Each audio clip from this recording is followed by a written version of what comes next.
तो दोस्तों आज अगस्त की 28 तारीख है और आज की इस वीडियो में हम लोग बात करेंगे बहुत ही खूबसूरत से इस परमानेंट ऑर्नामेंटल प्लांट के बारे में। ये जो आप देख रहे हैं दोस्तों, इसको एरोकेरिया प्लांट बोलते हैं, नॉरफ्लॉक्स आइलैंड बोलते हैं, क्रिसमस ट्री भी बोलते हैं। बहुत खूबसूरत सा ये एवरग्रीन प्लांट रहता है और इस तरह से देखिए मैंने इसको केवल एक 10 इंच के गमले में ग्रो किया है। लेकिन अब जो प्रॉब्लम है, ये पूरी तरह से रूट बाउंड हो चुका है, इसको रीपॉटिंग की रिक्वायरमेंट है। तो रीपॉटिंग के लिए क्या है, देखिए सबसे पहले आपको गमले की जो मिट्टी है वो लगभग एक दिन पहले जो है अच्छे से पानी देकर थोड़ी सी नमी में कर लेनी है, क्योंकि ये पूरी तरह से रूट बाउंड है, इसको थोड़ा खींच कर बाहर निकालना पड़ेगा। तो जब पौधा इस कंडीशन में होता है, थोड़ा सा रूट के आसपास नमी रहनी ज़रूरी रहती है। तो खींच के आसपास निकालने के लिए सबसे पहले पौधे को जो है वो लिटा लीजिए, इस तरह से तिरछा कर लीजिए, फिर थोड़ा सा प्रेशर से आप गमले को पुल कीजिए। कई बार क्या होता है, जब पौधा पूरी तरह से रूट बाउंड होता है तो बहुत ज़ोर लगाने पर भी जो पौधा है वो बाहर की तरफ निकल कर नहीं आता, क्योंकि उसकी जो रूट्स हैं वो गमले के साथ में चिपक जाती है। मेरा जो ये गमला है, ये मिट्टी का गमला है, मिट्टी गमले में ये प्रॉब्लम आती है। अब उसके बाद थोड़ी सी सॉइल जो है ये मैं लूज़ कर लूँगा, थोड़ी सी लूज़ करनी बहुत ज़रूरी है। शायद जो साथ की दीवार के साथ की उसकी जड़ें रहेंगी, गमले की दीवार के साथ साथ की, वो थोड़ी सी कट करनी ज़रूरी रहेंगी, ताकि ये पौधा फिर से खींचने पर आसानी से निकल आए। और अगर आपको बताऊं, ये मानसून का सीज़न और दूसरा जो सीज़न रहता है वो मार्च अप्रैल का, जब गर्मी बहुत ज़्यादा ना रहे ना बहुत ज़्यादा सर्दी रहे, ऐसा जो मौसम रहता है इन पौधों के लिए बहुत बढ़िया रहता है। हालांकि ये हिली एरिया के प्लांट्स हैं, लेकिन नॉर्मली बात करूं तो सेमी शेड में ये पूरे भारत भर में कहीं पर भी आप ग्रो कीजिए, इजीली ग्रो हो जाएंगे। तो अब जो लास्ट सीन बचता है वो इस तरह से, मुझे गमले को पैर रखकर दोनों तरह से, देसी जो तरीका रहता है हमारा, इस तरह से बाहर निकालना पड़ा।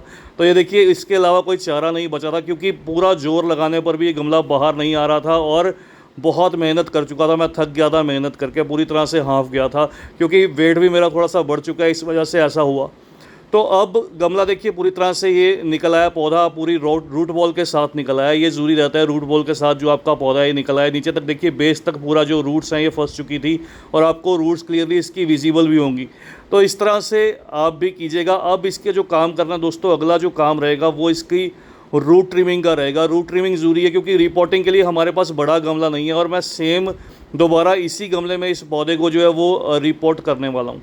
तो ऐसी रिपोर्टिंग के लिए ये देखिए, इस तरह से जो रूट ट्रिमिंग है वो बहुत ज़्यादा इंपॉर्टेंट है। आप क्या कीजिए, पौधे की जो साइड की जो रूट्स रहती है उन सभी को कट करना होगा। यहाँ पर जैसे मैंने आपको बताया था कि गमले की मिट्टी को पहले नमी में रखना, तो नमी में रहने की वजह से देखिए रूट बॉल जो है वो पूरा बाउंड रहता है, पूरा बंधा रहता है। पौधा जो है वो स्ट्रेस में भी नहीं आता, ये एक बेनिफिट मिलता है, एडिशनल बेनिफिट मिलता है।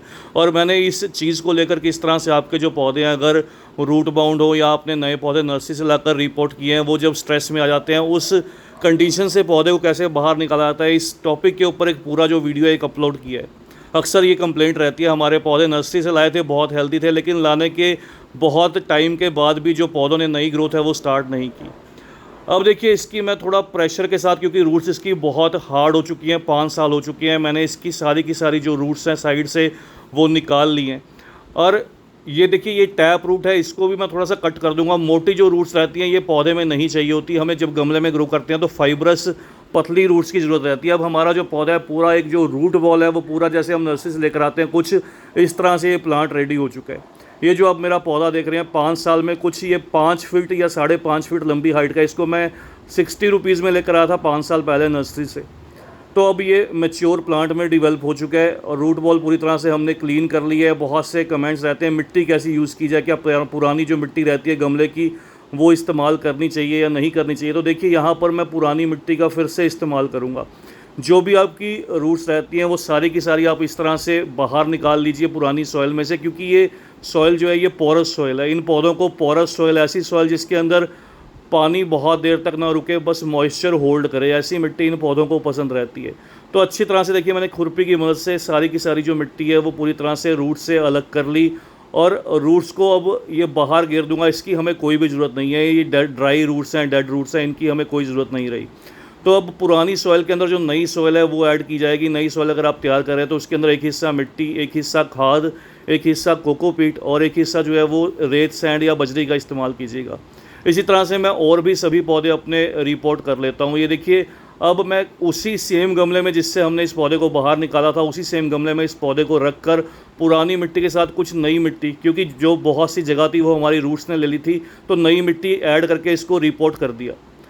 ये जो आप देख रहे हैं दोस्तों, अब ये लगभग कह लीजिए कि 10 दिन बाद का रिज़ल्ट है। 10 दिन के बाद हमारा पौधा जो है वो पूरी तरह से स्टेबल हो चुका है। इसने अपनी नई ग्रोथ जो है वो स्टार्ट भी कर दी है। 10 दिन के अंदर इसके देखिए किसी भी तरह की कोई भी रिपोर्टिंग शॉक आपको नज़र नहीं आएगा।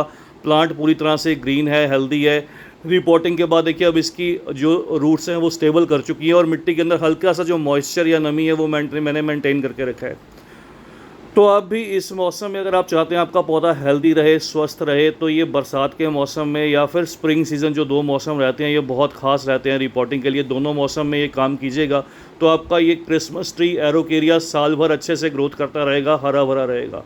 इसी तरह से देखिए दोस्तों, मेरे पास ये इसका दूसरा पौधा है क्रिसमस ट्री का, जो बहुत लंबा सा हो चुका है। बहुत से कमेंट्स रहते हैं क्या इसकी कटिंग प्रूनिंग करनी चाहिए? नहीं, तो इसकी कटिंग मत कीजिएगा, नहीं तो ये डी शेप होगा। तो बस दोस्तों आज की इस वीडियो में इतना ही। जल्द ही मिलते हैं किसी और नए टॉपिक के साथ।